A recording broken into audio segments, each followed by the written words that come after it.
Hillary has been lengthening her excuses as to why she lost the election. She didn't really lose the election. It was stolen from her by, I think it's up to 24 different excuses she has now. Number 24 is content farms in Macedonia. And as I said, my grandfather was a Macedonian content farmer, and we often think about, gathering on the porch and recalling the old days on the Macedonian. He never thought that the old content farmers he left behind in Macedonia would one day steal the U.S. presidential election. They are gnarled, hard-working Macedonian peasants, and the way they were able to reach out. The Italian fashion industry has suffered another devastating blow as the northern part of the country is placed under quarantine due to the coronavirus. Luxury designers there have not fully recovered from their last blow when, this past summer, Macedonian police arrested Bojan Jovanovski, also known as Boki 13, and his accomplice, the chief special prosecutor of Macedonia, Katica Janeva. The duo spent millions on bags and clothing from Louis Vuitton and Gucci, single-handedly propping up entire chains in Milan. But now that they are wearing a different kind of chains while their supporters are left reeling, only to suffer the devastating 1-2 blow from the global pandemic. Meanwhile, U.S. President Donald Trump is withdrawing from his peace deal with the Taliban and is reassured in his intent to hold Afghanistan after finally realizing that Macedonia is about to join NATO. As the only ex-empire to ever manage to occupy and successfully hold Afghanistan, Macedonia brings a unique knowledge and expertise to NATO, as it is itself, currently at least, a backwater of feuding drug and warlords. It took national security advisors a few tries to explain to Trump the importance of the new NATO acquisition. Montenegro? Moldovania? Mongolia, he asked? But he finally got it right and is building an entire new battle group around the platoon Macedonia will be contributing to the fight against the Taliban. And Defense Minister Radmila Shekerinska has pointed to the importance of pacifying Afghanistan for global security. She stated as much in a press conference held at the Krivolak Army Base as truckload after truckload of Afghan migrants were rolling past her, headed towards Germany. We'll discuss all of this and more in this episode of the Macedonian Content Farmers Podcast. I'm Jason Miko, coming to you from the foot of the Catalina Mountains in Oro Valley, Arizona. And this is Cvetin and Jason calling from Skopje, Macedonia, from a place where if I skew my head just right, I can catch a glimpse of Vodno Mountain in the distance. Very good, very good. Can you see any of the migrants running past, though? No, I check like every 15, 20 minutes. Nobody is coming yet. The Greeks are still holding the line. My money is not on the Greeks, obviously, in this situation, but so far they're still holding up. Right. Well, it's kind of funny. I checked the. It seems like the coronavirus is the thing dominating global headlines today. So I literally sometimes have to do a search for Turkey, Greece news to see what's going on with that. And I know that the leaders of the European Union have been down there this past week. Between the coronavirus and the whole migration crisis, I think is really going to push the whole idea of the Western Balkans agenda, quote unquote, to the side as the EU takes these things up this month, the month of March. Mm-hmm. I know that they were supposed to talk about Macedonia and Albania getting a date for session talks, but I think that's been pushed aside. What do you hear? The entire hopes of the SDSM campaign are resting on this idea that by March they will get some kind of. It is March. This month. It is March. Next week is the middle of March. Next week is the Ides of March. Yeah, they're hoping they will not be stabbed in the back again by Macron. But, I don't know, they get the usual support from the usual suspects, all these leftist social democratic leaders, like a few guys still hanging on in the German government and the new speaker of the Italian parliament or the European parliament, the Italian socialist is now in this position, or the new foreign policy chief in Europe, a position which was vacated by an Italian socialist.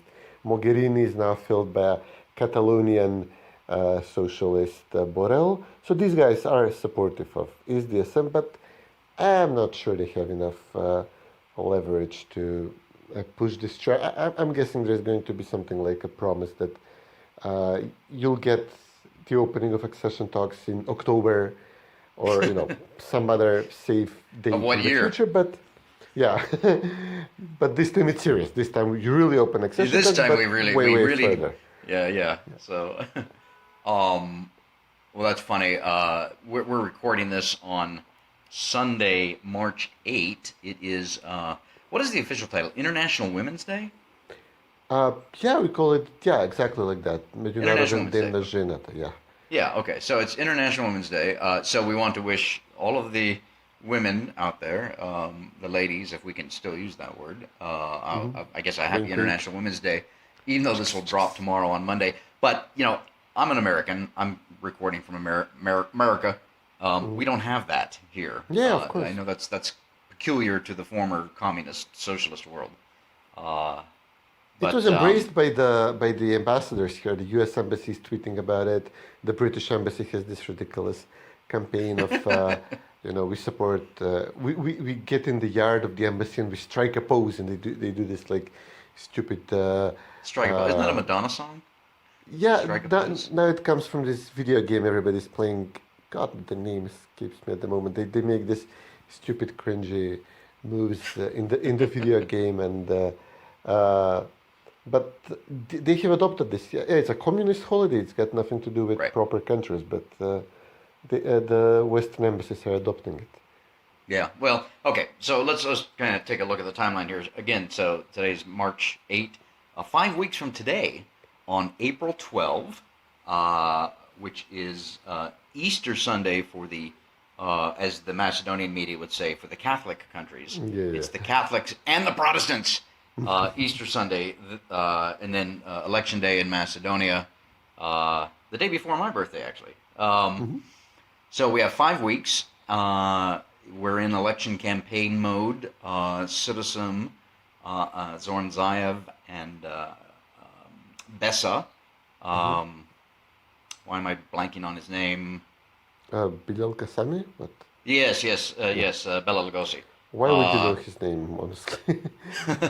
have formed a coalition. The other parties are listing the heads of their lists. I see that Dewey put out their list, a list of the heads of the list, and interesting that they releases today International Women's Day, and there's no women on the list. And I'm wondering if any of the human rights groups, the embassies, the various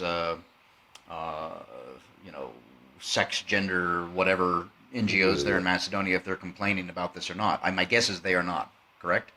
No, it's the least of the crimes and transgressions Dewey has done, and even much worse things like mutilating and killing people who wouldn't draw any condemnation from the internationals. Yes, exactly. There is that. Of course, granted, I'm sure that they will have women on the list below the party, the leaders of each. Yeah, list. the losing positions. Yeah. Exactly. So, but let's see now. Vumero, the Pamene is going to put their list out this week, I understand. Yeah, Tuesday they'll finalize the list and publish them on Wednesday, present the list on Wednesday. And Mickovsky will likely not be on any of the lists. One idea was to have him compete against Zaev in the 4th district. This is what Gruevski did, fight Zaev in Strumica. But now Mickovsky is moving more toward this position, which he also offered to Zaev, that they're both not on the list. They're the candidate for prime minister. And basically whoever is not the prime minister, not steps out of politics, but is not in parliament, does not have immunity. He was obviously saying, Mickovsky was saying that Zaev would hide behind his parliamentary immunity if he's not prime minister. So Mickovsky dared him to not put his name on the list, just be like the professional future prime minister if he hopes to win the elections. And after the elections, he would be out of parliament and prosecutoriable, open to prosecution. Well, it strikes me as interesting, having followed politics. Sorry, just to mention, Zaev rejected this, obviously. Okay. It strikes me, though, for obvious reasons.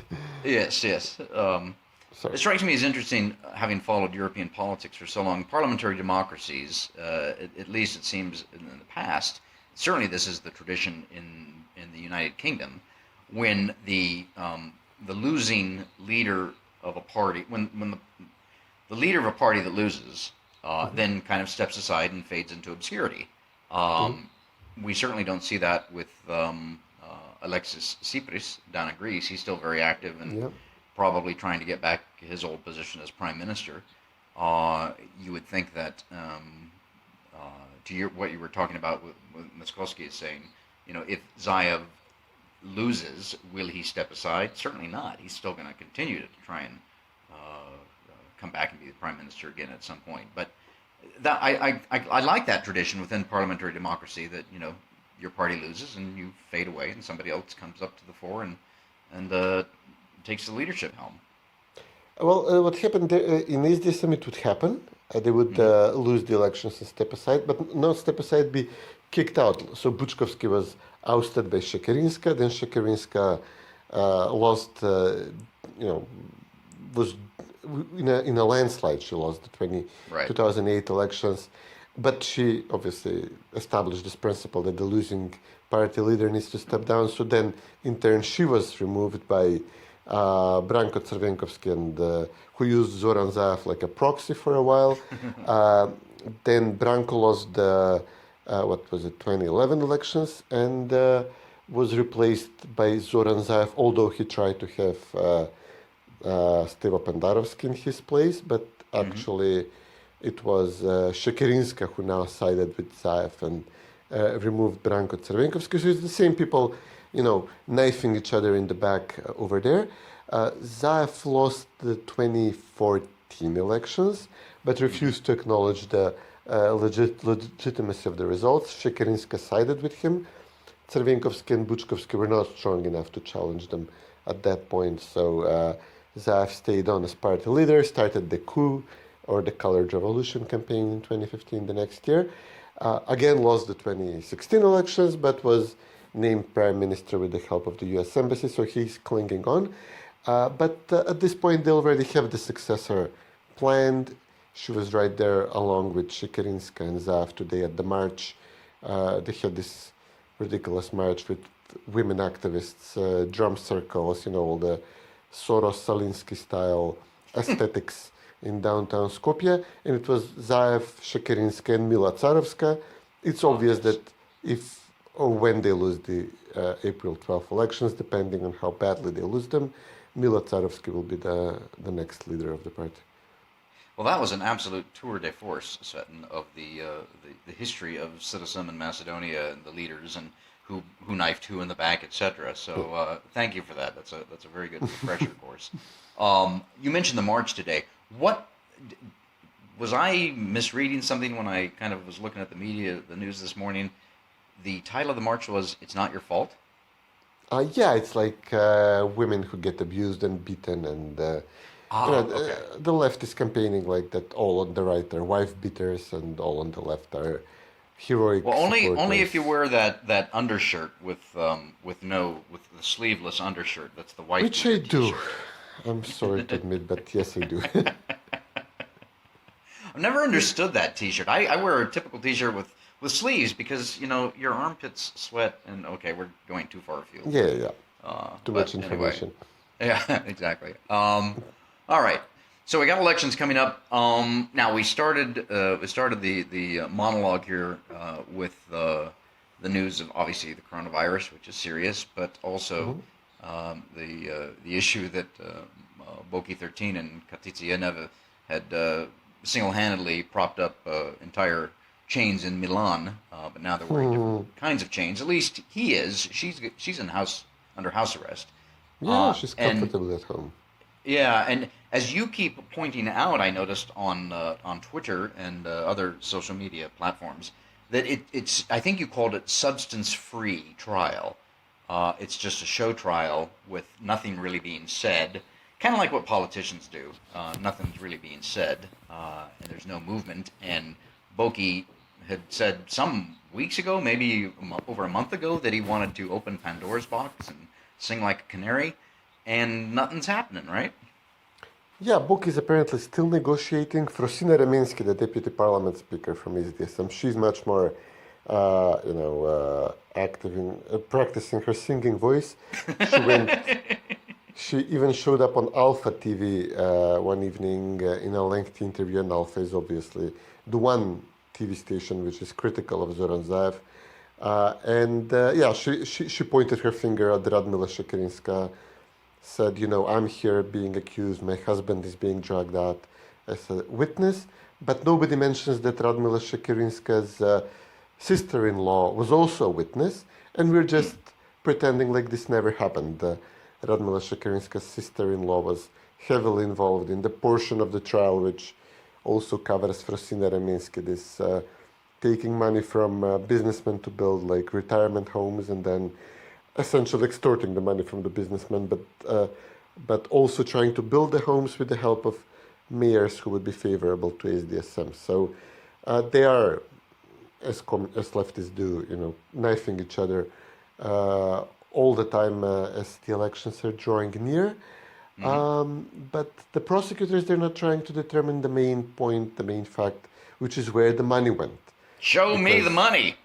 Exactly, where's the beef? And they're entertaining the public with, catfights between Katica Janeva and the other prosecutor, Vilma Ruskovska. They're, showing the dresses, the skirts, all the fancy stuff that Boki and Katica bought in Italy. Wouldn't it be great if they brought the coronavirus in Macedonia as well?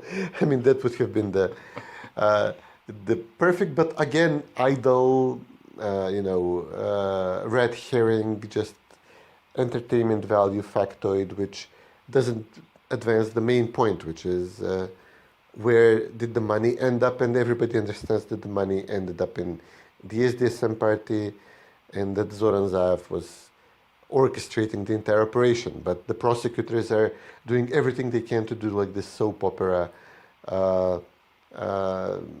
hearings, but never ask the important question about the money. And Boki is not stepping forward. He's now trying to say that he inherited the money, loaned the money, was given presents by some people in Serbia, stuff like that. So he's also defending himself on this account.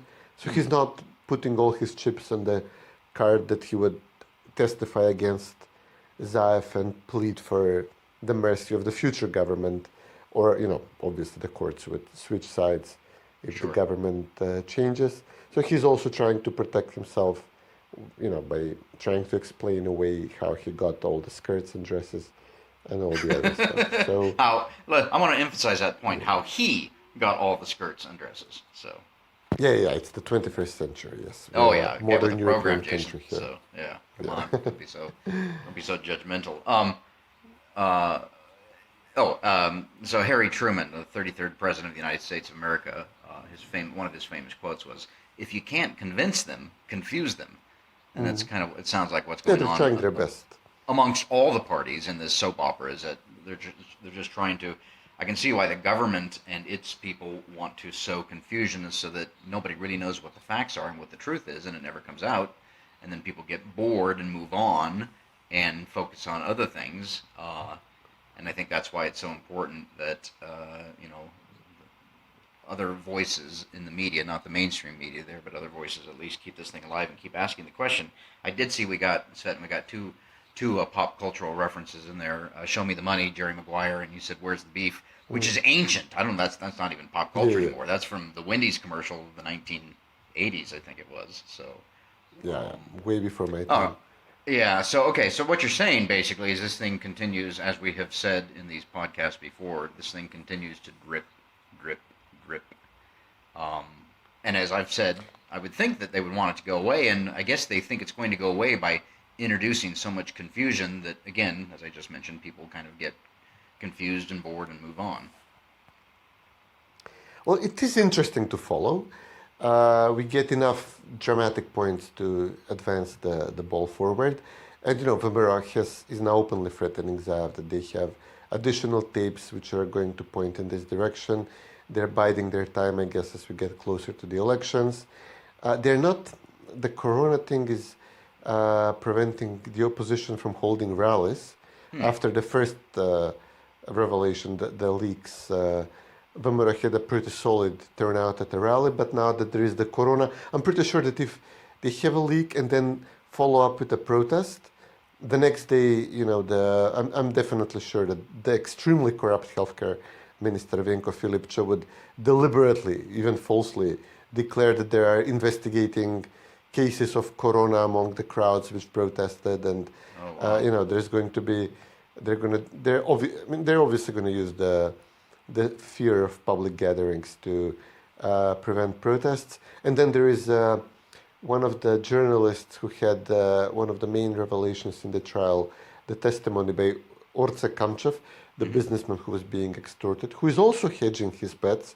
His testimony was, he attacked Katica Janeva and Boki 13 tremendously, strongly, but then he kept his powder dry with regards to Zoran Zaev. So he's probably also seeing how this thing works. But he gave a testimony in which he clearly identified Zaev as a person involved in the racket, and more importantly, that he tipped off the group of racketeers, of extortionists. So he basically told them, watch out, you're being followed by the police, which is basically makes him an accomplice even if he was not taking their money and organizing the group. So the journalist who published this, Alexander Mitovsky from the Infomax news site, he was sentenced to 6 months in prison in an express kangaroo trial this week. And this is suspended over 2 years. So if he publishes anything more in this case or does any other, crime, if this is a crime, he would go to prison for 6 months. So this is practically the first time we've had a journalist sentenced since this infamous, in 10 years, since this infamous Kežarovsky case, in which a journalist who was linked to a drug running operation, who was working for a newspaper, who was published essentially by a drug runner, this boulevard criminal type of monthly magazines we have in every Balkan country, who published the name of a protected witness in a murder case, and all the internationals poured hell on Nikola Gruevski as if he personally led to the sentencing of a journalist. Now we have a properly whistleblowing journalist who has revealed evidence of corruption on the part of the prime minister, no less, a prime minister who was appointed prime minister using wiretaps, using these types of leaks of corruption. And the journalist is sentenced in an express trial, and the internationals, the embassies are quiet, nobody bats an eye, and the journalist actually faces prison, and everybody else who would publish anything similar in this with regard to this case face prison. And Zaev is encouraged by this, he's emboldened, he's now refusing to show up on Alpha TV, and he's giving cryptic threats to the television, like, I'm not going, and you know why I'm not coming, you will find out soon why I'm not coming to your television. So he's basically threatening the TV station with, I don't know, an audit, a tax audit, some kind of like just the way he shut down Nova TV and the Dnevnik Vest, Utrinski newspapers, and he, pressured Citel TV. Something similar is probably going to happen with Alpha TV. He's very openly threatening the TV station. So yeah, this is going to try to use the panic about Corona and fuel it up to discourage protests against them, and they're going to try to silence and intimidate the press against reporting in what we all expect will be revelations coming about Zaev. Right. Well, 2 points. First, on the coronavirus, I talked to a buddy of mine the other day who is the public information officer for Snohomish County, Washington, the state of Washington. Now, Snohomish County, most people wouldn't know, is actually the Seattle area where a lot of this, the cases have showed up. A number of people have died, and my buddy, I'm not going to mention his name, is a very level-headed guy. Spends a lot of time in Macedonia, and he says it's just panic driven by the media and of course the politicians as well, and there's no need for it, and people are out buying 8 months worth of toilet paper, despite the fact, as he pointed out, that diarrhea is not one of the symptoms of the coronavirus. So people have just lost their damn minds, and it's being fueled by the media, and so I can see how politicians would use this to their advantage, quote unquote, such as the health minister, as you mentioned. So we'll see where that goes. The other thing on Infomax has the what is it the media office of OSCE? What's his name? No.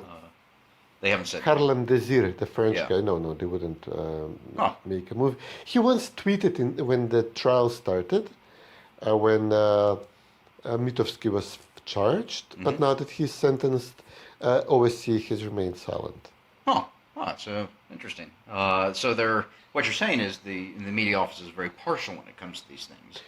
The deputy head of the OSCE mission in Macedonia was previously the director of the Open Society Foundation in Washington. He essentially abandoned a plush position in DC to come to Skopje, and it has shown, why this is in all the future actions of the OSCE mission here.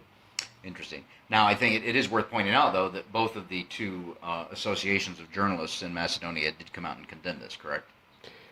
Yes, although one not as energetically as the other, the pro-government one did condemn it, but they also said, even though there are, some signs of criminality on the part of the journalist, whereas when Kazarovsky was being charged, they went, they were hyping the thing to high heaven, even though he revealed the name of a protected witness in a murder trial, who afterwards changed his testimony, leading to the release of the two already sentenced murderers while working in a newspaper which was named Witness, and the newspaper, the logo of the magazine was the witness, a person with a target on the face of on the head of the witness. So this is the type of magazine he was working for, a magazine whose logo is the rifle scope sign on top of a head of a person. Wow, chilling. Yeah. Well, I suppose as an American sitting here in Arizona, if there's any sensitive information that needs to be released, I'd be happy to do it. I don't think they can come after me. Shush now, that's confidential. We don't talk about Operation Faucet on the podcast. Yeah, we only do that over the phone with all the different agencies listening in. So Yeah. it's a good thing we can laugh about these things. Yeah, I mean they can't contain this. Yeah. It's and besides, Zaev made the rules. Don't hate the player, hate the game, and he played the game, so it's only poetic justice that he ends up. I mean, they're charging Miloševski as well. So Miloševski, I saw that. Vomero had him as the point person who published the two leaks so far. One showing that Zaev was close to Boki 13, on top of all the pictures they had, that he was in tune with the business side of Boki's racketeering.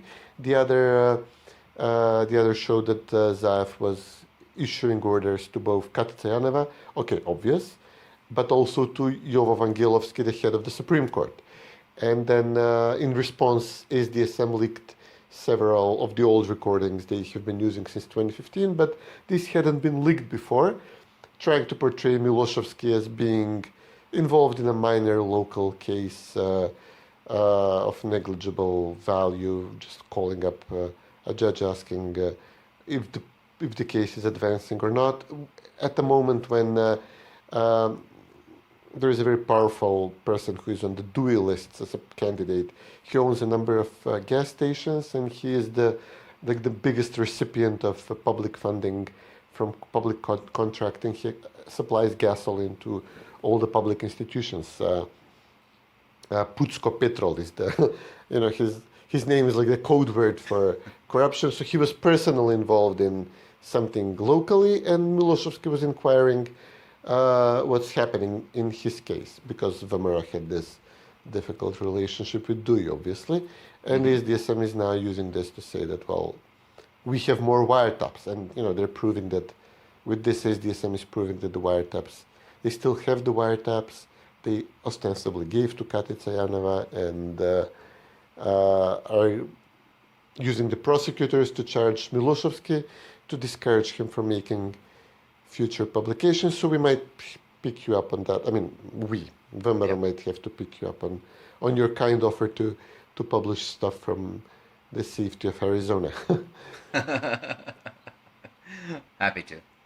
Well, let's go back, since we are 5 weeks away from the elections in Macedonia on April 12. Let's go back and talk about the Citizen Besa coalition, which obviously Citizen is currently in government, partnered with Dewey, Ali Ahmeti, the former Marxist-Leninist and terrorist, and his party.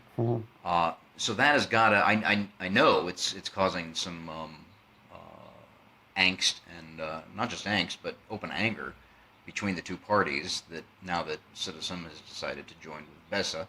Besa, of course, is Bilal Qasimi, who I still think looks like Bela Lugosi. Besa is an Islamist party formed with the help of President Erdogan of Turkey some years ago. I saw that Qasimi was just in Washington this week, where he met with Phil Rieker, who of course was a former ambassador to Macedonia, and now is, I forgot what his exact, he's a DAS, I think a Deputy Assistant Secretary of State or something like that within the State Department. And no, he's the Assistant Secretary. He's acting, but assistant. So he's actually, okay. Yeah, among the top echelon, which is going to turn around and bite Pompeo and Trump in the ass. But they're grown-ups. They should know what they're doing. Yeah. He already testified against them once. Yes, exactly. Yeah, I was going to mention that. Yeah, he did testify in the whole Ukraine thing.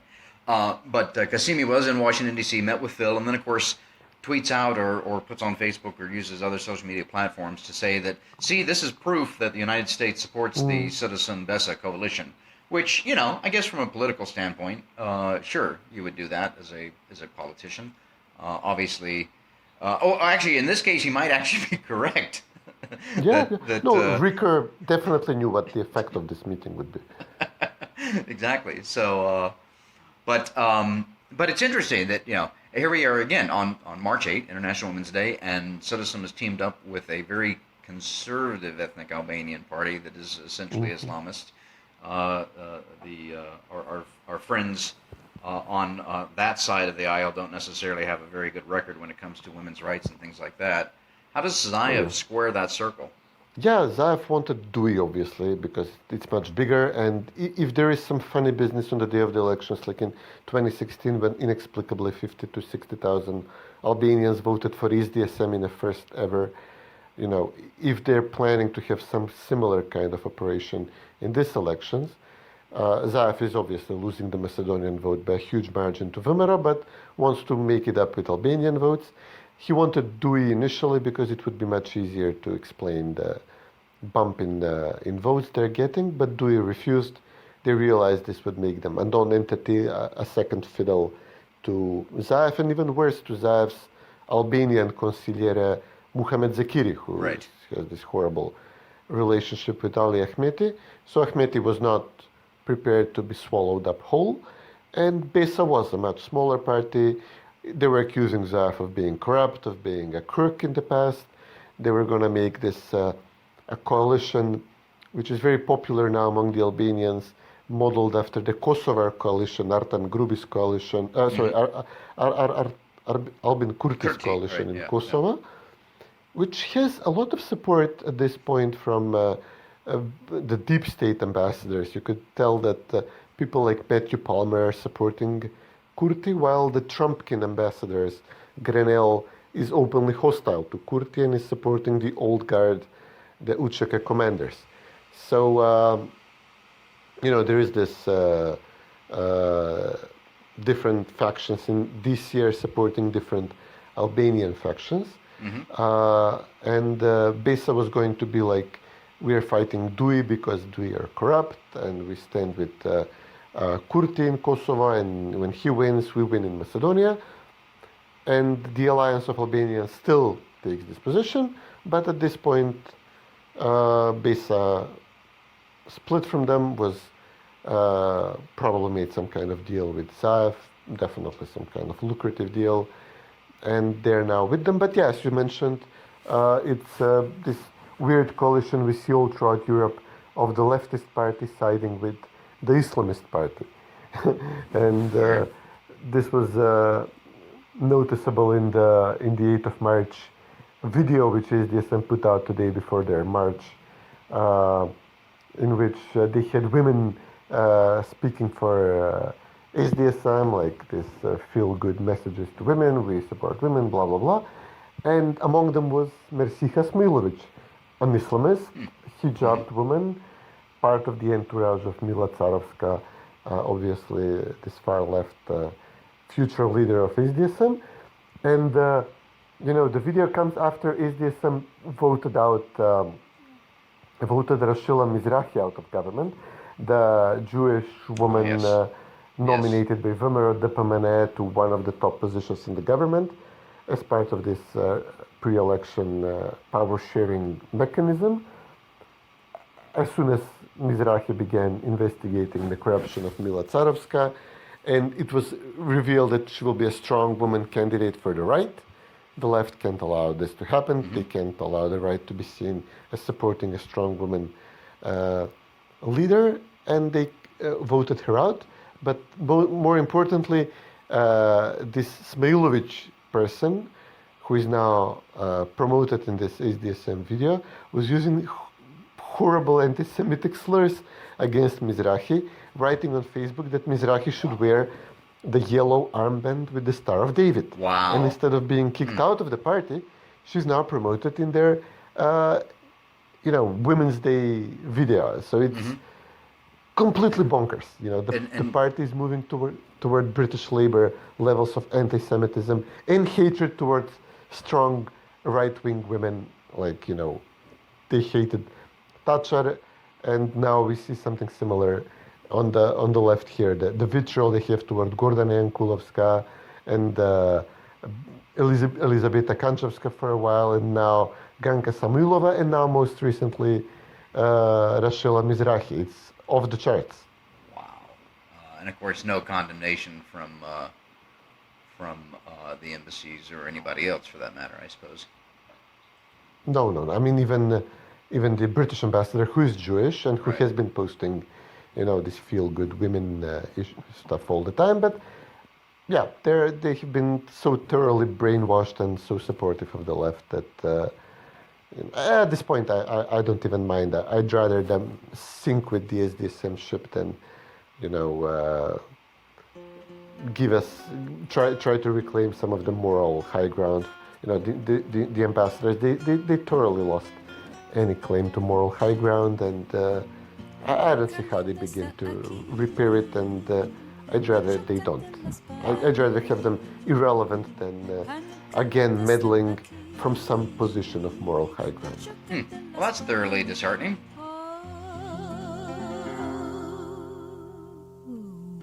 Kandelikas, dos Kandelikas, tres Kandelikas, cuatro Kandelikas, cinco Kandelikas, seis Kandelikas, siete Kandelikas, ocho candelas para mí. Muchas fiestas for And welcome back to the Macedonian Content Farmers Podcast, episode 62, recording on Sunday, March 8th. This will drop tomorrow on March 9th. It's Jason and Cvetin. I'm calling in from the foot of the Catalina Mountains in Oro Valley, Arizona. Cvetin is at the foot, sort of more or less, of Vodno in Skopje. It's time for our farmers' picks. Cvetin, what is your farmers' pick this week? Yeah, I'm on a roll with presenting Macedonian foods, and often bizarre foods like the bread burger, which is the Skopje Simit. Yeah, it's okay. Yeah, if you drench it in enough oil. So today I'm going to present the ultimate morning hangover cure and breakfast food, liquid food, which is the shkembe chorba. It is a bit on the bizarre side because it's made from it's the tripe soup. Yes. And you gotta have it if you're in Skopje, and it's basically the veal tripe, chopped up and boiled, and then I think you gotta fry it a little bit with the vegetables, and then put it back in the soup, and it's served with warm bread, often covered with slathered with butter and this Vegeta spice we haven't done baked. It's an umami style spice, so it goes very good with baked bread. And an addition to the soup would be a mix. You can either use bukovec, which is the crushed red pepper flakes, and or you can have like a mixture of vinegar and crushed garlic in it. Now it obviously cures coronavirus. It prevents, lifts the dead. I think you need a Corona to wash it down. Yeah, creates a garlicky aura around you, so nobody who has the coronavirus would even approach you to infect you. So this is, once we survive the corona apocalypse, we will credit the Chkembe chorba to our survival. Sounds lovely. And so that's my farmer's pick. And yeah, have you had it? No. Have you tried it? No. No, I don't think so. I can't. Never? I can't. Well, I might have, but I can't remember. It's been. You would remember if you had it. Then I probably haven't. So I probably avoided it for a reason. So. Yeah, for obvious reasons. Yes. Yeah. Well, that's my farmer's pick. How about you? All right. Well, I'm sticking with the food theme. I think we've done this for a couple of weeks now, and despite what some listeners have said, I think we're doing pretty good on presenting the good parts of Macedonia, the good sides of Macedonian food and Macedonian diet. I poke around on the interwebs and the Twitters to try and find these things. And I just found, actually today, a website called diethood.com. It is run by a Macedonian gal, Katarina Petrovska, who is married appropriately. Her husband's name is Goce. But she's got this website of, it looks like not just Macedonian recipes, but others. And the one that I found today, because I was craving it this morning, is a recipe for pastourmalie, which I do make. It's not obviously a Veles style or what's the other town? Stip? Sorry? Stip. Stip, yeah. Stip, Stip, yeah. Veles, yeah. Although I've had some fantastic pastourmalie in Kratovo. So... But anyway, it's a recipe for it. I have to read the first paragraph she writes here because it's kind of funny. She says, before I knew of Supreme Pizza or even Pizza Hut, I only knew of pastourmalie. Growing up, we thought pastourmalie was what dreams were made of because we were only allowed to have it maybe 3 or 4 times a year.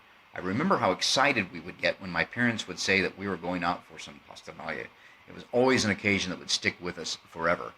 When we came to the States and found out that Pizza Hut didn't make pastourmalie, my sister and I were devastated. And so then she continues on to explain why it is that now she makes it at home here in the United States. But it's a complete recipe, and if you peruse the website, you'll find other wonderful Macedonian dishes. But that is going to be my farmer's pick. Yeah, it's actually that good. You have to eat it quick before it cools off, but it's really good. I found, because I make a big one, I use I can't get the oval shape that is typical, so I kind of do a rectangular version which fits on a baking pan, but I can't eat it all myself, so I eat half of it and I put the other half in the refrigerator and take it out the next day. It's not quite as good the next day. Yeah, but most importantly, do you put the eggs? Oh yeah, of course. Because this is the difference between. So this is the Veles style. Yeah. In your version. No, I get your boneless pork chops.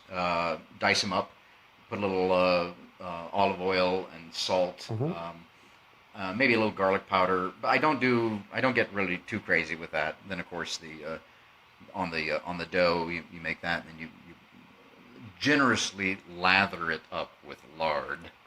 And then you put in the pork and, of course, the beaten eggs, and then you bake it. It's fantastic. And do you have the proper pickled pepperoni peppers? No, I don't. You can't have those. I know, but I'm staring at a picture of them right here. I just don't. I'm not very good with spices anymore, which is in my dotage. I just can't do it. So. Yeah, we're getting old. Yeah. So, but anyway, so that's my farmer's pick. Anyway, we will. Good one. Yeah, we'll. Hopefully, we've made some people hungry or not. But this will drop tomorrow, and there will be plenty going on in Macedonia this coming week, I'm sure. And we're back, I think, on a regular schedule of doing these on recording these on Sunday, and then they drop on Monday. Yeah, that's the plan. All right. Always good talking to you, Cvetin. You too, buddy. Take care. You too.